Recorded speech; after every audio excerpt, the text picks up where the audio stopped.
Welcome to the Autism ADHD Podcast. It's the place to be for neurodiversity affirming parents and professionals.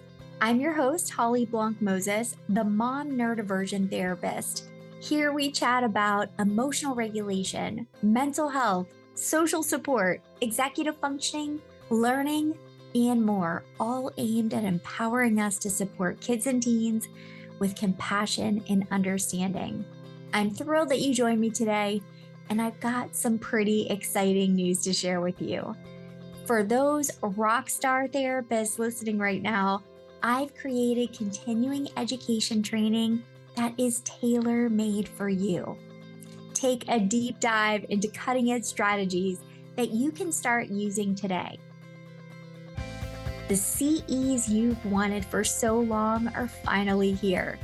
Go to hollyblancmoses.com/CE training and sign up.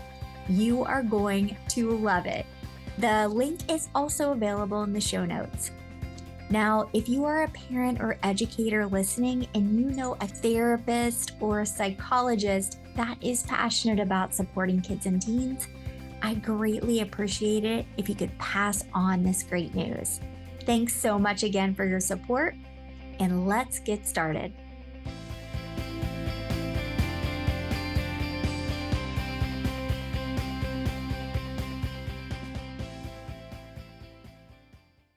Welcome back to the Autism ADHD Podcast. I am Holly Blanc-Moses, ADHD psychologist. I am grateful that you are taking time out of your day to listen. And I'm extra glad you're here with me today because I have something so exciting to share with you. You can tell I'm doing a little happy dance. I'm announcing a brand new free resource. And I don't say this lightly. I think this might be one of the most practical, immediately useful things I've ever created.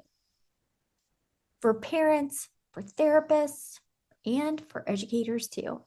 It's called the Get to Know My Child Snapshot. It is completely revamped and revised. In today's episode, I'm going to tell you everything about it, why I created it, what problems it solves, who it's for, what's inside, and how you can get your hands on it right now for free. Because whether you're a parent, a therapist, a school counselor, an educator, this episode is for you. Anxiety can last for weeks, for months, all year. Because for so many autistic and ADHD children and teens, this anxiety doesn't start on the first day of school. It doesn't start necessarily after they've been in there for a while. It can start anytime. This could be any day. It could be months before school even starts. It could be the night before the third week that they've already been in school. It can start on Sunday because Monday is coming. And here's what that thinking sounds like for a lot of kids I've worked with over the last 28 years. What if the teacher is mean? What if I do something wrong and I don't even know what I did that was wrong? What if I ask a question because the teacher says it's okay to ask questions? But when I do, the teacher gets mad at me and I don't understand what I did. What if no one plays with me at recess? What if the cafeteria is too loud and I can't eat? What if there's no one that will sit with me at lunch? What if other kids are mean to me? And I want you to really sit with those what ifs, those questions for a second, because these are not irrational fears. These are not of a child catastrophizing out of nowhere. These children, they have already experienced things like this They're not imagining the worst case scenarios. They're predicting based on evidence. They're predicting based on their own past experience or things that they've heard happen or even seen happen right in front of them.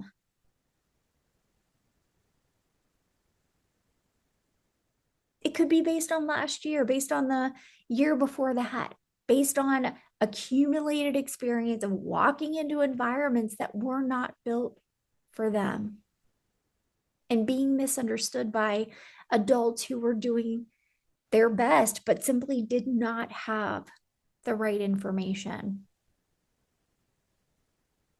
And here's what I need you to hear. That anxiety, the what ifs that are running on this loop, say at bedtime, this stuff has a real cost. It impacts sleep. It affects appetite. It affects the ability to regulate the next morning. Which means by the time that a child walks through that school door, they are already depleted, already bracing for what's coming. They're already in this state before a single thing even happens, before the day even starts. That's where they're coming from.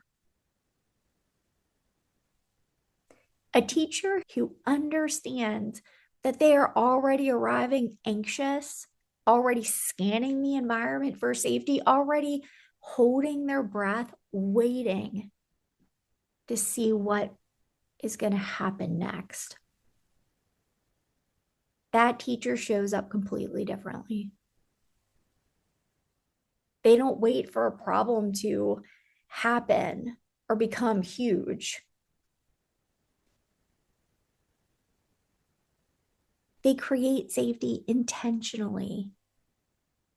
They do their best to make the environment predictable enough that the student's nervous system can finally feel kind of safe. The student can finally breathe. That's what the snapshot makes possible. And I'll tell you exactly how in just a few minutes. But first, I want to talk about what misunderstanding actually looks like in real classrooms, in real moments. Because when we get specific, when we move out of this sort of vague, abstract into the actual, something shifts for people. So let me tell you about something I've heard from clients many times over the years in many different forms, across many different ages in schools, in classrooms, in states. A teacher asks a student a question in class. The student says, "I don't know." And the teacher might respond, "You should have been listening. Or you'll need to learn it on your own now. Or you're going to have to find another student to try to help you." I want you to imagine being that child in the moment. You're already hanging by a string. You're already white knuckling it. You're already working so hard just to be in that room, to manage everything coming up in your nervous system, to track the social dynamics of a classroom full of other kids, to hold yourself together. And you genuinely do not know the answer. Maybe you didn't hear the question. Maybe your brain was still processing something from 3 minutes ago and missed this transition to this new topic. Maybe you understand the words, but couldn't retrieve that answer quick enough the way the teacher wanted you to, the way maybe other students around you can. Maybe you were overwhelmed and the information just did not land the way the teacher intended. And instead of support, you get shame. You get shame in front of everyone. We can all think about at least one situation in this moment where we felt shame, embarrassment, we felt misunderstood in front of our peers, our coworkers, maybe even family.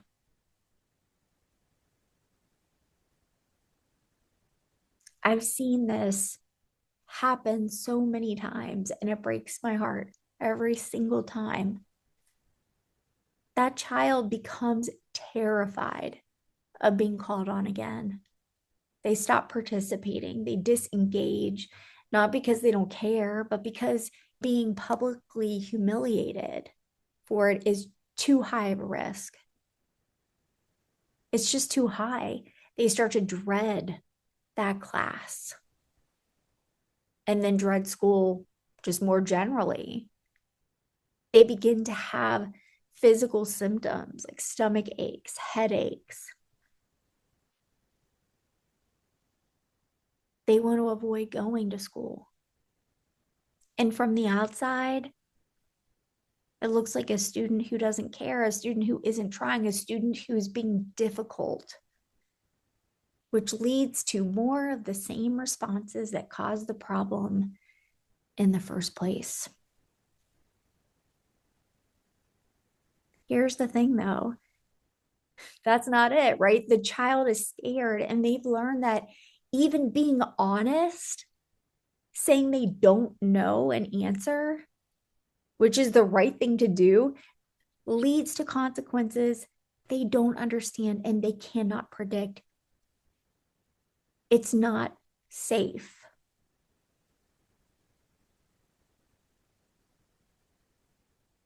I've had clients tell me if I am not 100% sure that I know the exact answer they're looking for, I will not try. I will not say it. Everyone says it's okay to make mistakes. We all make mistakes. But is it? Is it safe to make mistakes? Or are you told that you should have been listening? You should have been paying attention. I'm not going to explain this again. I already told you. You know what to do, even though they don't. Or maybe they know what to do sometimes, but not in that moment because they're falling apart. Now, here's another version of this that I want you to hear because it's equally as important. The teacher says, it is good to ask questions. I want you to ask questions. When you don't understand something, something's unclear, I may not explain it in a way that works for you the first time. So they can ask questions because ultimately that's why they're there. They're there to learn. If they knew everything, they wouldn't have to go. When a teacher makes it safe to ask questions, everything changes. We want them to ask when they're confused about something or they need more information.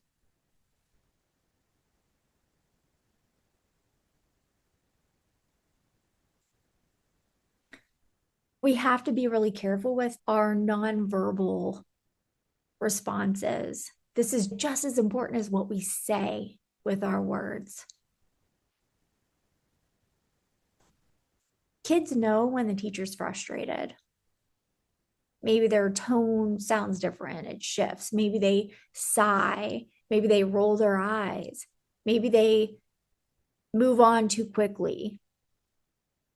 And the child who was following the rules exactly as stated is completely blindsided because the rule said ask questions.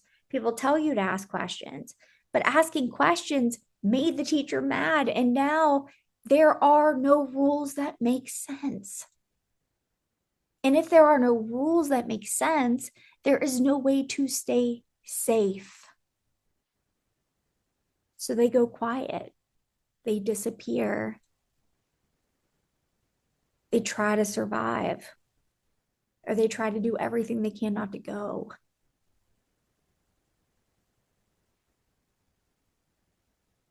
They might do everything they can to get out of that classroom. And I want to pause here for a second because I know some educators listening right now might be thinking, oh my goodness, I don't do that. I want to be really clear about something. I am not telling these stories to make teachers feel bad. I'm not. Teachers are doing such an incredibly hard job. They are managing a classroom full of kids with different needs and different learning styles in different home situations. And they are doing it with limited time, limited resources, and often very limited training on teaching specific individual kids who learn differently. That is not a criticism, that is true. Most teachers go into teaching because they love kids. They want to help them succeed. They love teaching. They love sharing information.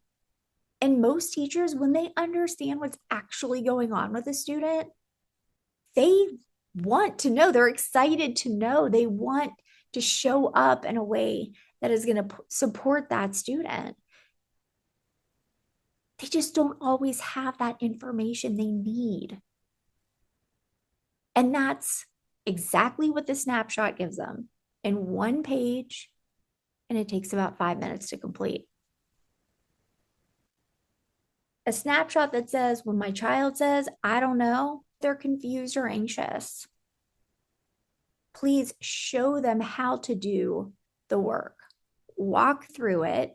There's probably more than one person who needs to see it work through again. That one sentence, when my child says, I don't know, they may be confused or anxious. That one sentence hands a teacher a strategy they can use immediately. Show them.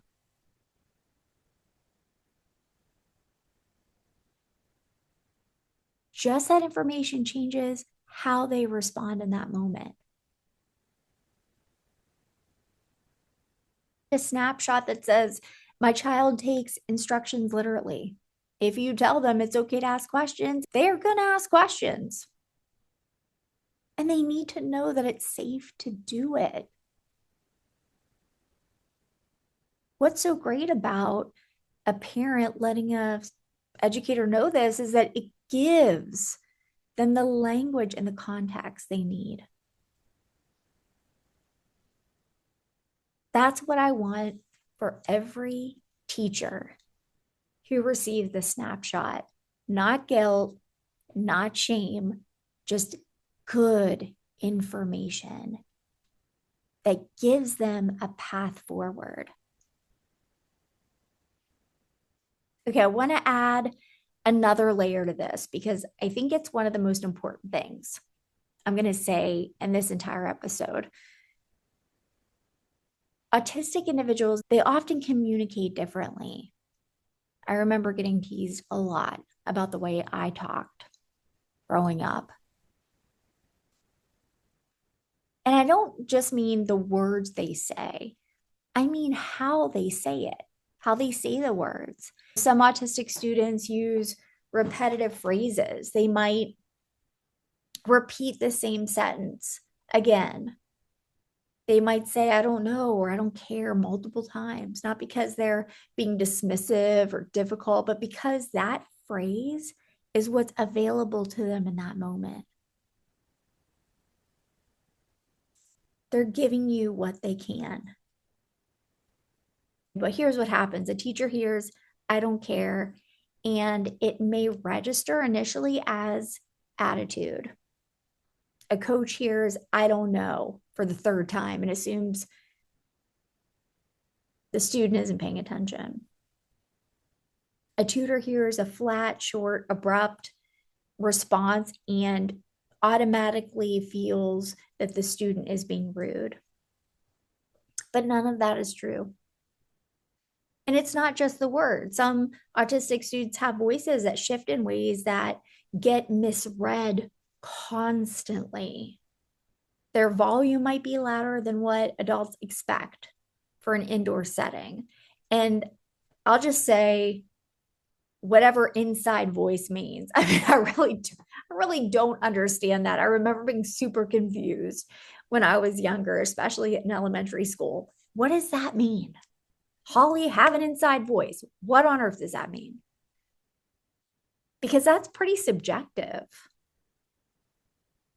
And then in the very same conversation or later, that autistic student may drop to a whisper. And then their words might be barely audible. And then we're telling them to speak up. They're not loud enough. They're too loud. I have clients where they're really excited about something like I do. My voice definitely, my volume goes up. When they're overwhelmed or anxious or scared to say the wrong thing because they've had so many experiences that way where they've had these corrections and consequences, they try to disappear. And one of those ways is to whisper.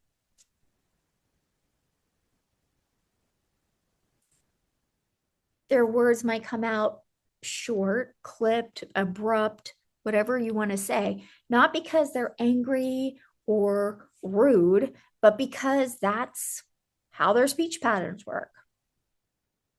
That's how their brain organizes, delivers language. It doesn't make it wrong, all because someone else doesn't get it or doesn't understand.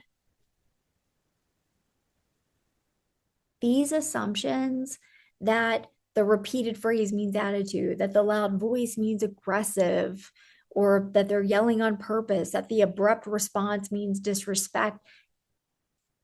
These are not just inaccurate, they're harmful. They are harmful because when an adult responds to natural communication differences as though they are behavior problems, the child receives a message that goes like this: who you are naturally is wrong. The way you naturally speak is absolutely unacceptable. You are too much, you're not enough. And either way, you are the problem. And that message doesn't bounce off, it sticks. Believe me, I know because I was that kid. It sticks and it builds.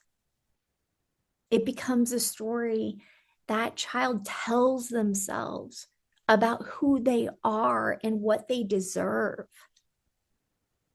It cements anxiety in, it feeds depression, it creates this heartbreaking belief that no one will ever truly understand them. So why try?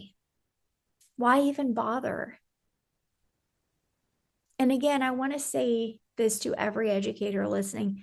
This is not about blame. A teacher who has never been taught about these speech patterns cannot be expected to automatically recognize them. That would be ridiculous. Of course, they're going to interpret what they see through the lens that they have. And that's human. That's what all of us do. And sometimes we've done it as parents. We'll tell our kids, you have attitude. I don't like your tone. Change your tone.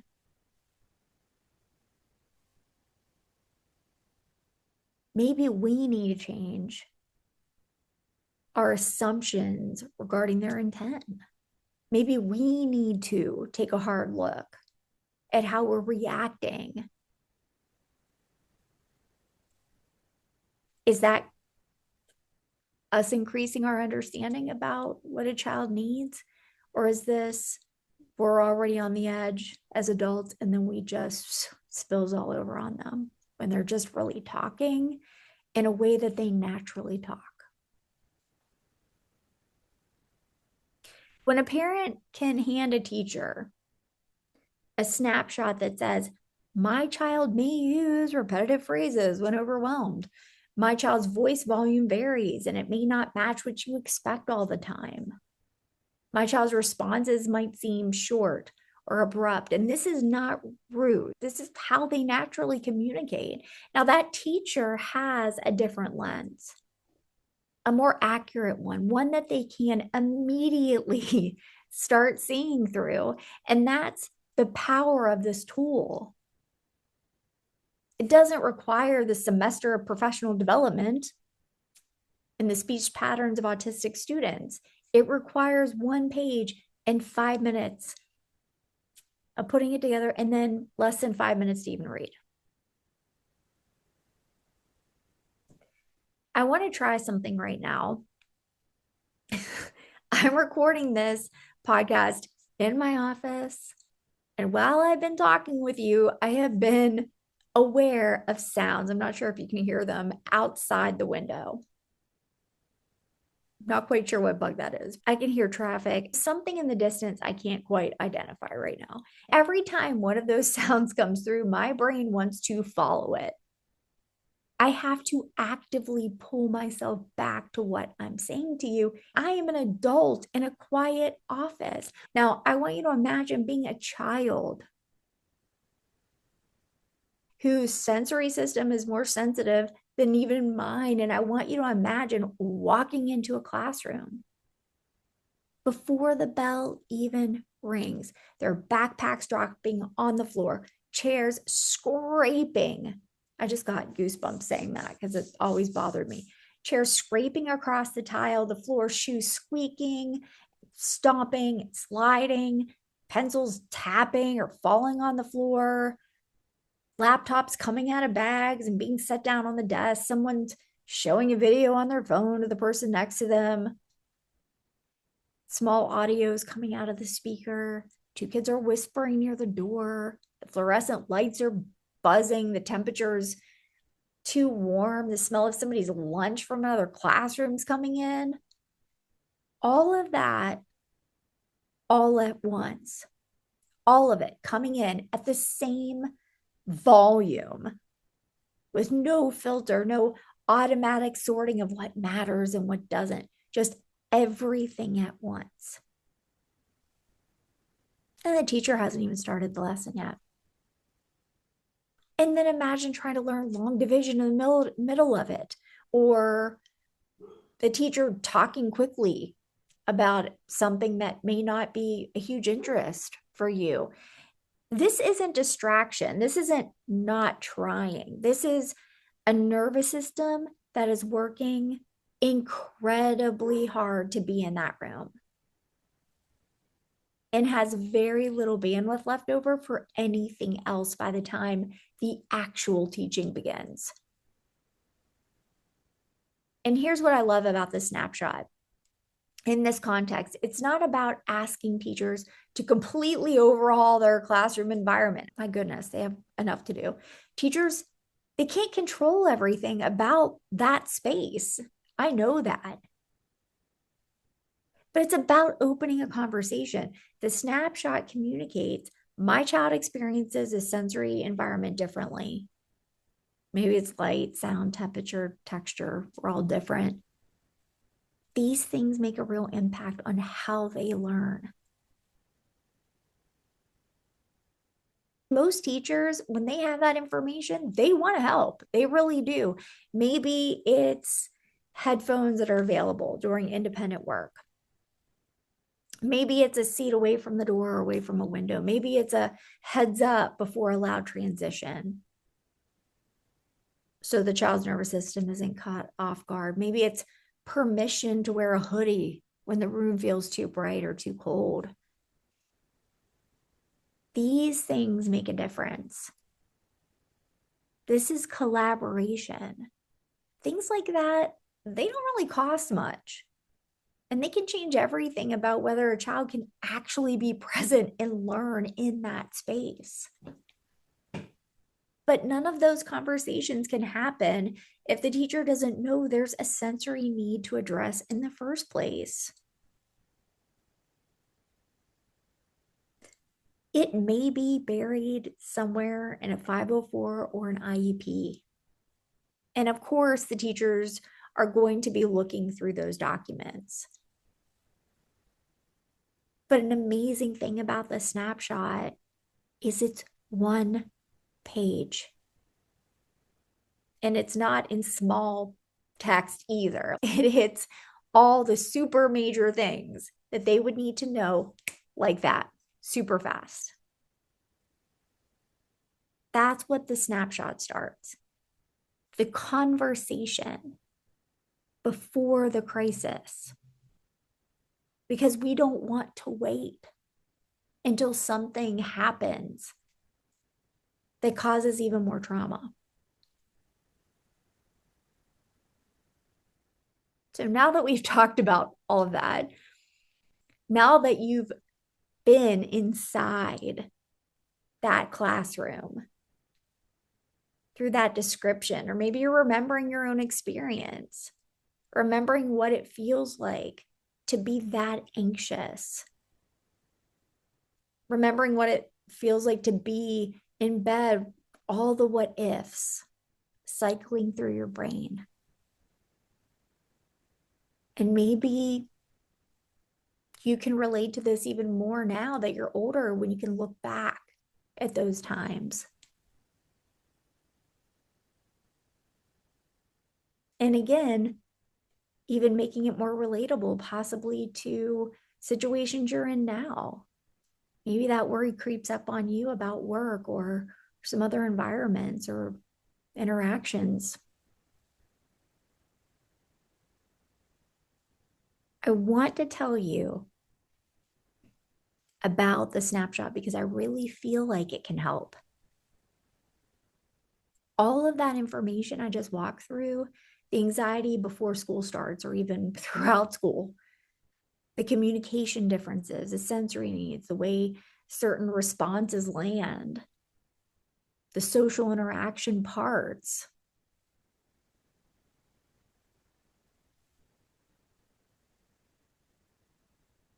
Parents, you know your child better than anybody. You know their stress signals, their strengths, their interests, what helps them feel safe, and what tips them into overwhelm. You know that it can make a big difference if a teacher, coach, tutor, camp counselor can ask them about their interest, and what a massive difference that can make in their anxiety.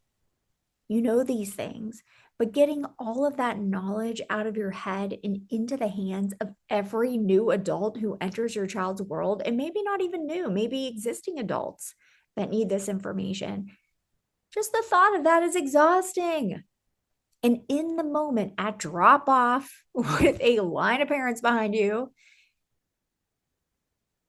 at a rush back to school night in a medical waiting room while also managing your child's anxiety about a doctor's appointment, it's almost impossible to remember everything that you want to say. I created the Get to Know My Child Snapshot because your child deserves to start these new situations, whether it's environment, people, from a place of being understood, not from assumptions that are typically wrong. It's a free, fillable, one-page tool in 3 different formats. It gives you one simple, organized place to share the most important information about your child with teachers, therapists, physicians, coaches, tutors, again, camp counselors, caregivers, babysitters, anybody who enters their world that you feel like would benefit from understanding them better. And here's what I especially love about it. It's not a clinical document. It's not a stack of paperwork and then explain to somebody, why don't you remember what's on page 23? It's one page written in plain, warm, accessible language we can actually use. It bridges the gap between what you know, the most important information about what you know about your child, and what the people supporting them need to know. Now, I want to be clear about who this tool is for, because I can see how that would be confusing. Because the answer is a lot of people. It's for parents of autistic and ADHD children and teens who are tired of starting over every single time. Parents who want the adults around their child to understand them, not just tolerate them, not just manage them, but to actually understand them. It's for therapists, psychologists, OT, speech therapists. And I want to spend a little extra time here because I think this is a piece that sometimes gets overlooked. If you work with neurodivergent children and teens, this tool is something you can use in at least two really important ways. First, you can use it with new clients. It's incredibly important. You can start off your interactions with a new client in the best way possible. The snapshot gives you a strengths-based, relationship-centered picture of this child before you even meet them. You already know their interests. You already know how they communicate. You already know what helps them feel safe. And that means your first session can start from connection. Second, and this is the one I'm really excited about, you can help your clients and families complete the snapshot together. Sit with the parent. Sit with the parent and the child if that works for them. And use your clinical exercise by going through the snapshot, because that process of identifying strengths, naming needs, deciding what they want the adults in their world to know is therapeutic. It builds self-awareness, self-advocacy. It gives your client something concrete and powerful to take into the world. A document that says, here I am. Here is what I need. And here is how you can support me. That's just not a school tool. This is a therapeutic intervention. And then you can support the family to share it with teachers, school counselors, and share it with coaches, medical providers, anyone else on their team, which means your clinical work doesn't stop when your client walks out of your office. It ripples outward into their world. I often complete the snapshot with my own clients because I think it's so important. It's also for school counselors who want to support students and families during transitions, for educators who generally want to understand their students better and just need the right information to do it, for pediatricians and medical providers who see neurodivergent kids in their practice, for coaches, tutors, camp counselors, and caregivers. Like I said a bit ago, basically, if you are an adult who supports a neurodivergent child or teen in any capacity, this tool is going to help. And one more thing, it's for the children and teens themselves. Because if your child or teen is comfortable helping to complete their own snapshot with you, identifying their own strengths, naming their own needs, deciding what they want the adults in that world to know, that process is building something really important. Again, the self-awareness, the self-advocacy, the knowledge that what they need matters. And that saying so is safe. Now that is a therapeutic goal right there. Okay, let me tell you what's actually inside the snapshot, because I want you to know exactly what you're getting. It comes with 3 different one-page fillable formats, 3 of them. So you can choose the one that works best for your child. Better yet, your child can choose it if they want to, whether they're younger or older, whether you want a letter format, a grid format, whether you want something simple and streamlined or something with a little more space for detail. Each format is a fillable PDF, which means you can type directly onto it on your computer, your device, save it, send it digitally. or you can print it and fill it out by hand. Either way, it works. And you can update it over time as your child grows. That's a beautiful thing because things do change. Each format comes with a completed example, and this is big. So you're not staring at a blank page wondering what on earth should I fill it out? What level of detail should I include? You can see exactly what completed snapshots look like, and that can help guide you. Now, let me tell you what the snapshot actually covers. Depending on which format you choose, you'll find sections for things like your child's interests and passions. That is huge. It's so important because knowing what lights a child up is one of the fastest way to build connection and trust with them. Their strengths, because we want the adults in their world to see them as whole, amazing, remarkable people that they are, not just some list of challenges. Because that's not going to help support them and build them up. Their neurotype and relevant information about how their brain works, explained in plain language that you don't have to be a clinician to understand. Communication, how your child communicates best, and what to do when they're struggling to find words, because that happens. How to support them in conversation and what not to do is equally important. It covers behavior, specifically what their behavior is actually communicating, what helps them in hard moments, and what responses make things worse. Again, what to do and what not to do. Executive functioning, how they handle multi-step instructions, transitions, organization, time, getting started, sensory needs, what environments or sensory inputs are challenging for them and what actually helps. And also social needs, how they connect with peers, what social situations feel particularly hard, and how adults can support those connections. All of that, would you believe it, in one page. And it takes about 5 minutes to complete. This tool is not a one and done document.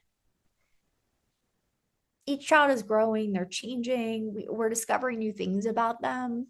They're discovering new things about themselves. What was true about their sensory needs at 7 is not going to look the same at 10. The communication strategies that worked in second grade are not going to probably work in middle school. Their interests evolve.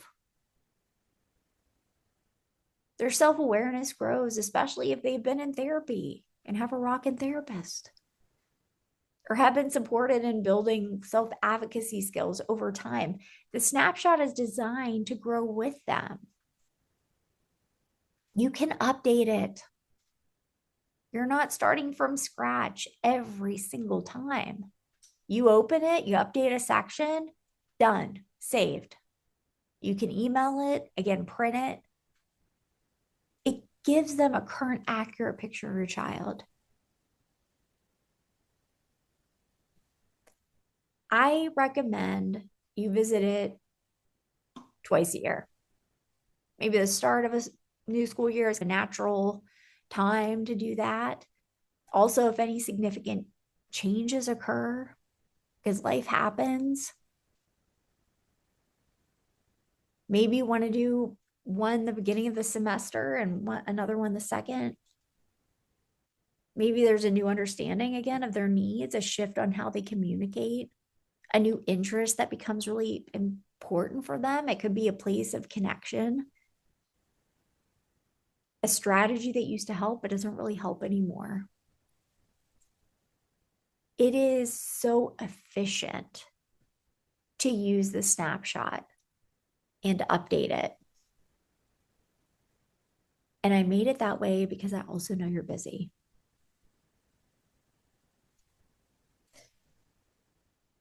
What's great about it is it's not just practical, like I was just talking about. But in terms of real outcomes for children, when the adults in a neurodivergent child's world understand them, like really understand them, everything changes. Mentally and emotionally, kids who are understood by adults around them are much less likely to experience that chronic stress that comes from being constantly misunderstood. They're less likely to develop the anxiety and depression that builds up over years of feeling like you don't fit in, you're always in trouble for things, and you just, it seems like it never ends. They're more likely to feel safe, and when kids feel safe and understood, they can learn, they can connect, they can grow. Academically, when a teacher understands that a child's off-task behavior is a signal that maybe they need more support rather than it being a sign of laziness or not caring, and then they can respond with support instead of correction. I remember dealing with that when I was younger. It was horrible. It was a massive difference in my anxiety in classes where a teacher understood me more versus a teacher did not and completely misread what I was doing, what I was saying, and what I needed.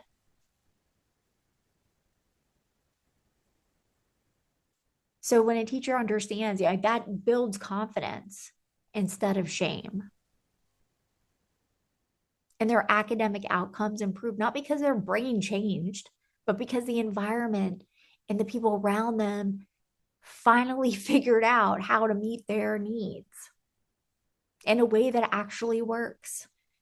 Socially, when a coach or a camp counselor or peer mentor understands how a child connects, what their interests are, how they communicate, what social situations feel particularly hard, what social situations feel easier and better, they can facilitate real connection there instead of accidentally making things harder. In connection, oh my goodness, it matters so much. For neurodivergent kids who often feel so alone, even when they are surrounded by people. In a busy school, they feel alone. And I want to say something about what this does for parents too, because parents need support. I think we don't say that enough. When you have a tool like this, when you have something concrete, organized to hand to a teacher or provider, instead of trying to remember everything in a rushed conversation, the anxiety around transition, that can also decrease too. This mental load of carrying all of this information in your head and hoping you say the right things at the right moment in a way that person gets. You walk into that new teacher meeting or that first appointment feeling more prepared, more confident, and more like your child's advocate because you have something solid in your hands, literally. Or you can send by email that represents your knowledge of your child, your love for your child, because you do know them and that matters. You matter and you deserve that support too. So here's how you get your free snapshot. It's super simple. The link is in the show notes. That's it. The link is in the show notes. All you have to do is go down there and click on it. There's no fee. It's completely free. There's no catch. There's no credit card that you have to put in to get the free snapshot. It's just a tool I created because I believe that every neurodivergent child and teen deserves to be understood by the adults in their world. And the adults deserve a tool to be able to understand. And if you're a therapist or counselor, or educator listening right now, it's down there for you too. I'm really excited for you to see inside of the snapshot. I want you to think about how you might use it with students, with clients that you support, with families, and share this episode. Share it with Every parent or your child's teacher or therapist, if you're a therapist, share it with your colleagues. If you're an educator, share it with your colleagues. Because this tool was made for all of us. And it costs nothing, which is always nice to hear.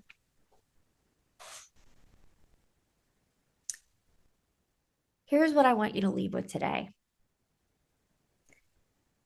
Your child is not their hardest moments. We can say that about ourselves too, right? They are not the bedtime anxiety or the classroom meltdown or the repeated phrase that got misread as attitude, or the question that they actually wanted to know that got misread as disrespect.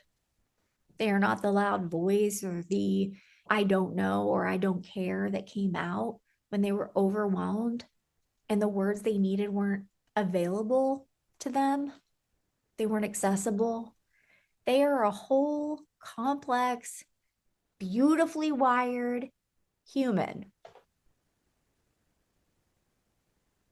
And they deserve to be understood, to be really understood by every adult who has the privilege of being in their world. The Get to Know My Child Snapshot is one small tool that can make this so much better, faster, more complete, and before assumptions have a chance to take hold, or to correct assumptions if they've already taken hold. It takes about 5 minutes to complete. It's one page. It could change everything about how the adults in their world show up for them. Thank you so much for being here with me today. Again, if this resonated with you, please share it. I would greatly appreciate it. Please subscribe, follow, whatever platform you're on.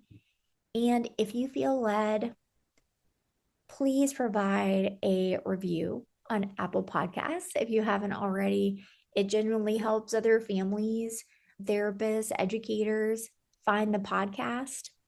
And I am incredibly grateful for every single one. I look forward to seeing you in the next episode. Take care.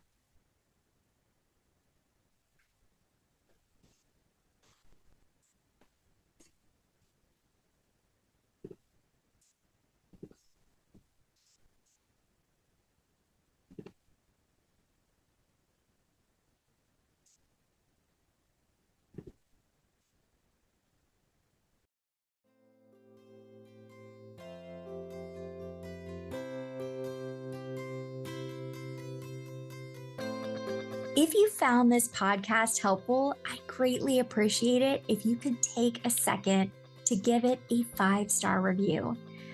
With your positive feedback, I can continue bringing you free, valuable information. As an extra thanks to you, there are special gifts waiting for you in the show notes. So come on down to the show notes and get your free resources. Take care, and I look forward to seeing you next time. All content provided is protected under applicable copyright, patent, trademark, and other proprietary rights. All content is provided for informational and educational purposes only. No content is intended to be a substitute for professional medical or psychological diagnosis, advice, or treatment. Information provided does not create an agreement for service between Holly Blanc Moses Crossvine Clinical Group, the interviewee, Holly Blanc Moses LLC, and the recipient. Consult your physician regarding the applicability of any opinions or recommendations with respect to your symptoms or medical condition or the symptoms or medical condition of your family member. Children or adults who show signs of dangerous behavior toward themselves and or others should be placed immediately under the care of a qualified professional.